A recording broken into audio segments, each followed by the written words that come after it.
తాకట్టులో ఉన్న బంగారాన్ని విడిపించి ఆ రోజున్న మార్కెట్ ధర కట్టి మిగిలిన డబ్బును మీకు అందిస్తుంది కొమ్మూరి గోల్డ్.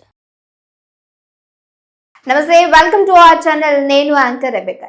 ఎవరిని ఫస్ట్ హ్యాండ్ అంటున్నారు, ఎవరిని సెకండ్ హ్యాండ్ అంటున్నారు, అసలు ఎవరి గురించి ఏం మాట్లాడుతున్నారు, నిజాలు తెలుసుకొని అయినా నా గురించి మాట్లాడేటువంటి రైట్ మీకుందా?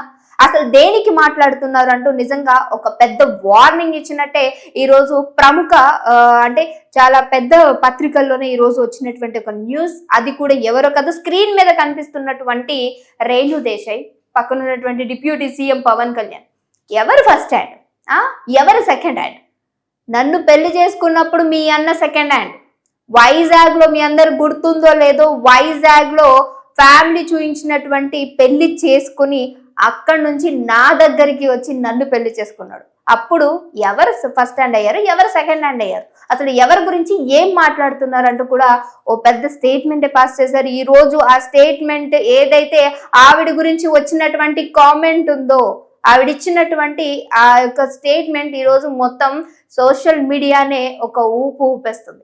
నిజమే, అంటే అక్కడ మాట్లాడినటువంటి ఆవిడ ఇచ్చినటువంటి స్టేట్మెంట్ కూడా సెకండ్ హ్యాండ్ గా నా దగ్గరికి వచ్చాడు, అప్పటికి నేను ఫస్ట్ హ్యాండే, నన్ను పెళ్లి చేసుకున్నట్టు మీ అన్న సెకండ్ హ్యాండ్. పోనీ అక్కడితో అయినా నాగాడా? అక్కడి నుంచి మూడో హ్యాండ్ కూడా మారింది. హ్యాండ్లు మారుస్తుంది ఎవరిక్కడ? ఎవరినైతే అంటున్నారో, ఎవరైతే దేవుడు అంటున్నారో, ఎవరినైతే మీరు దేవుడుగా పూజిస్తున్నారో ఆయన హ్యాండ్లు మార్చుకుంటూ వచ్చాడు. ఇప్పటికీ నేను స్టిల్ కూడా నేను ఒక ఫస్ట్ హ్యాండ్ గానే ఉన్నాను. ఇప్పటికీ నన్ను వదిలేసిన తర్వాత మళ్ళీ పెళ్లి చేసుకుంది ఎవరు? మీ అన్నే. ఆ తర్వాత మూడో హ్యాండ్ కూడా మారింది, ఆ తర్వాత ఇప్పుడు నాలుగో హ్యాండ్ కూడా మారుతుంది. ఇక్కడ హ్యాండ్లు మార్చేటువంటి బాపత్ నేను కాదు.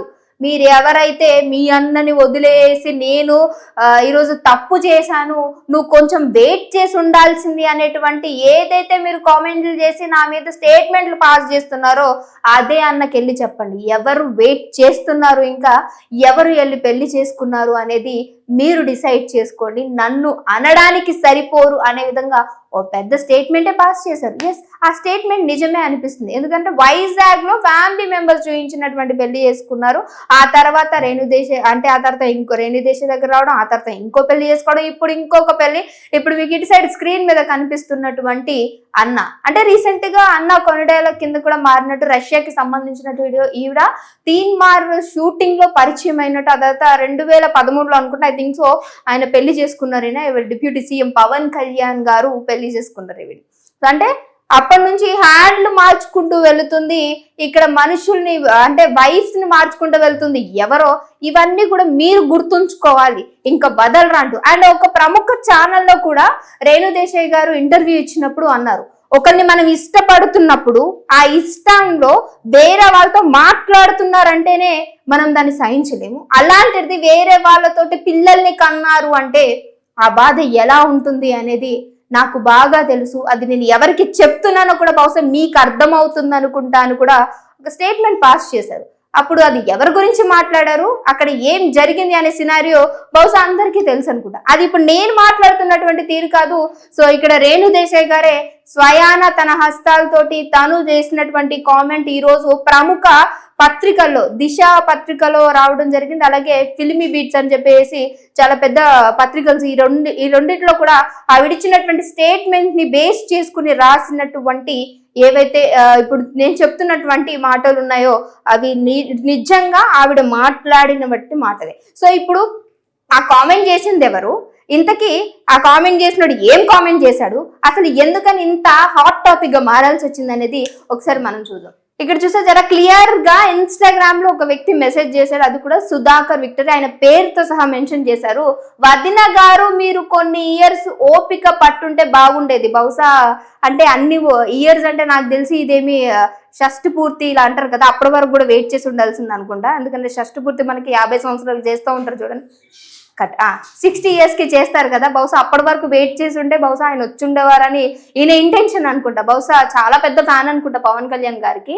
ఒక దేవుడిని వివాహం చేసుకుని ఆయన అంతర్భావం అనుకుంటా, బహుశా స్పెల్లింగ్ తప్పున్నట్టుంది, తెలియకుండా వెళ్ళిపోయారు. తర్వాత కానీ ఈ రోజు ఆయన విలువ మీకు తెలిసింది. మరి ఆవిడ ఎక్కడన్నా మెన్షన్ చేసి ఉంటారు తెలీదు మరి.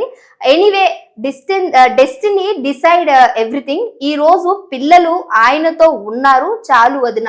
వీఆర్ మిస్సింగ్ యూ వదిన. అంటే ఇక్కడ చాలా క్లియర్ గా ఆయన చెప్తూ ఉన్నాడు, పిల్లల్ని ఆయనతో ఉన్నారు, మేము ఇంకా అక్కడికే హ్యాపీ అని. అంటే ఆవిడ పిల్లల్ని పంపించడానికి ఆవిడ అనుకుంది కాబట్టే పంపించి, ఒకవేళ ఆవిడ పిల్లల్ని ఆయనకి దూరం చెయ్యాలి అనుకుంటే ఆవిడకి క్షణం పట్టదు అనేటువంటి మాట తీరు కూడా వచ్చినట్టు ఆ మధ్య మనం చూసాం. సో నిజమే కదా, ఎందుకనంటే ఇప్పుడు ఆవిడ చెప్తూ ఉంది, మీ అన్నని నేను వదిలేయలేదు, ఆయనే నన్ను వదిలేశాడు అని. ఇక్కడ చూడండి, ఇక్కడ చాలా క్లియర్ గా ఆవిడ ఇన్స్టాగ్రామ్ నుంచే మెన్షన్ చేశారు, మీకు కొంచెం కూడా బుద్ధి ఉంటే ఇలా చెప్పేది కాదు, అంటే ఇలా చెప్పేది కాదు, ఇలా చెప్పేవారు కాదు అని అర్థం. ఆయన వదిలేసింది ఇంకో పెళ్లి చేసుకున్నారు, అంటే ఆయన వదిలేసి ఇంకో పెళ్లి చేసుకున్నారు, నేను కాదు. దయచేసి నాకు ఇంకా టార్చర్ చెయ్యొద్దు, ఇలాంటి కామెంట్స్ పెట్టకండి. చాలా క్లియర్ గా తెలుస్తూ ఉంది ఇక్కడ, మనం ఎంత క్లియర్ గా వింటూ ఉన్నాము. నన్ను ఆయన వదిలేసి వెళ్ళాడు కానీ నేను ఆయనను వదిలేదు, ఆయన ఇంకో పెళ్లి చేసుకున్నాడు కానీ నేను ఇంకో పెళ్లి చేసుకోలేదు, దయచేసి ఇలాంటి కామెంట్స్ పెట్టి నన్ను ఇబ్బంది పెట్టకండి, టార్చర్ పెట్టకండి అంటూ కూడా ఆవిడ మాట్లాడినట్టు. అంటే ఆ మధ్య కాలంలో చాలా వరకు ఆవిడ మీద ఎన్నో కామెంట్స్ చేశారు, రూమర్స్ చేశారు. ఈ రూమర్స్ అన్నిటికీ కూడా ఇక్కడ చాలా క్లియర్ కట్ గా మెన్షన్ చేసి చెప్తున్నారు ఆవిడ. అండ్ మనం కూడా చూస్తున్నాం, హ్యాండ్స్ మారుస్తుంది ఎవరు అనేటువంటి పదం కూడా ఆవిడ కొన్ని ఏవైతే పత్రికల్లో కావచ్చు, కొన్ని ఇంటర్వ్యూస్ లో ఆవిడ మాట్లాడారు, మనం మాట్లాడుకున్న ప్రముఖ ఒక యూట్యూబ్ ఛానల్లో కూడా ఆవిడ మాట్లాడారు. అంటే మనం ఒకరిని ఇష్టపడినప్పుడు, మనం ఇందాక కూడా మాట్లాడుకున్నాం, ఒకరిని ఇష్టపడినప్పుడు వాళ్ళు మనల్ని కాదని ఇంకొకరిని చూస్తేనే ఆ బాధ మనం తట్టుకోలేం. అలాంటిది వేరే వాళ్ళతో పిల్లలు కంటున్నారంటే దాన్ని మనం ఎలా తీసుకున్నాం. అండ్ స్టిల్ నౌ నేను ఇంకా సింగిల్ గానే ఉన్నాను, అంటే నేను ఫస్ట్ హ్యాండ్ గానే ఉన్నాను, ఇంకా హ్యాండ్స్ మారుస్తుంది ఎవరు అనేటువంటి మాట తీరు ఈ రోజు నిజమే అనిపించుకునే విధంగా ఉంది. ఇలాంటి కామెంట్స్ చేసి, అంటే ఆవిడ చెప్పినటువంటి డైరెక్ట్ గానే, ఇండైరెక్ట్ కూడా కాదు, మీ సంస్కారాన్ని పోగొట్టుకోకండి. మీకు ఆయన దేవుడైతే దేవుడై ఉండొచ్చు, కానీ నాకు కాదా అవునా అనేది అది నా మనసులో ఉంటుంది, మీరెవరు డిసైడ్ చేయడానికి. ప్రతిసారి నా పర్సనల్ లైఫ్ ని డిస్టర్బ్ చేయకండి అంటూ ఆ మధ్య చెప్పుకొచ్చారు, ఇప్పుడు కూడా సేమ్ అదే చెప్తున్నారు.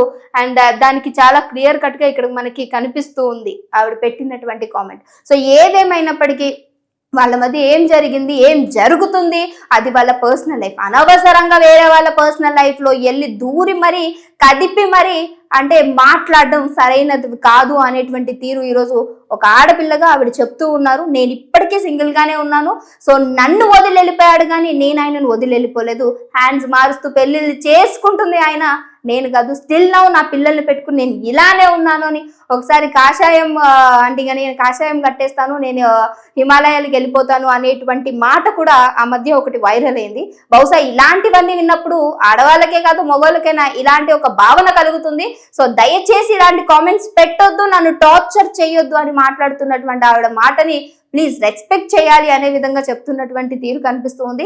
దాన్ని మరి మీరేమనుకుంటున్నారు అనేది మస్ట్ అండ్ షుడ్ గా కామెంట్ చేయడం మర్చిపోకండి. ఎందుకనంటే ఇది ఒక డిప్యూటీ సీఎం పవన్ కళ్యాణ్ కి మధ్య, అలాగే ఆవిడ మాజీ వైఫ్ కి మధ్య జరుగుతున్నటువంటి వార్ అని చెప్పాలా, లేదంటే వాళ్ళ పర్సనల్ లైఫ్ అని చెప్పాలా. ఎందుకంటే ఇప్పుడు పర్సనల్ లైఫ్ లో దూరి మరి మాట్లాడుతున్నటువంటి వాళ్ళ గురించి ఖచ్చితంగా ఆవిడ గురించి మీరు ఏమనుకుంటున్నారు అనేది కామెంట్ చేయడం మర్చిపోకండి. ఇంకో వీడితో మళ్ళీ కలుస్తాను, అంతవరకు చూస్తున్నానండి. ఆచారం.